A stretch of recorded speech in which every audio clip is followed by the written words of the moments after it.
प्रलंबित शेतरस्ता प्रकरणांचे पुरावे मंत्रालयात सादर। 23 कलमी निवेदनाद्वारे मिशन झिरो पेंडन्सीची मागणी। मुंबई महाराष्ट्र राज्य शिवपाणंद शेतरस्ता चळवळीच्या वतीने मुख्यमंत्री देवेंद्र फडणवीस यांच्याकडे शेतरस्ते अतिक्रमण निर्मूलन मोजणी प्रक्रिया सुलभ करणे व राज्यभर मिशन झिरो पेंडन्सी अभियान राबवण्यासंदर्भात 23 कलमी निवेदन सादर करण्यात आले।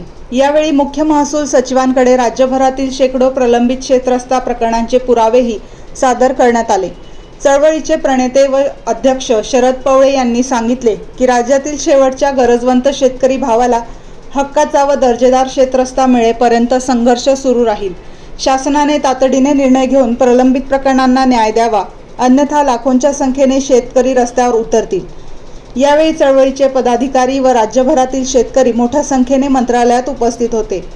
यावेळी महाराष्ट्र राज्य शिवपाणंद शेतरस्ता चळवळीचे नेते शरद पवळे, रवींद्र खुडे, शिवाजी राऊत, नाथाभाऊ शिंदे पाटील, बाळासाहेब थोरात, दशरथ खापरे, सुरेश वाटपाडे, पोपट शेळके, नागाजी शिंदे, गंगाधर वल्वे, अशोक कचरे, विठ्ठल निर्मळ, शांताराम पानमंद, सुरेश भुजबळ, रामहरी बोंबे, अशोक जाधव, दशरथ वाळुंज, संजय साबळे, भाऊसाहेब वाळुंज, बबन गुंड आदींसह शेतकरी मोठ्या संख्येने मंत्रालयात उपस्थित होते। वृत्तसंकलन समाधान केदारे, कार्यकारी संपादक देवळा।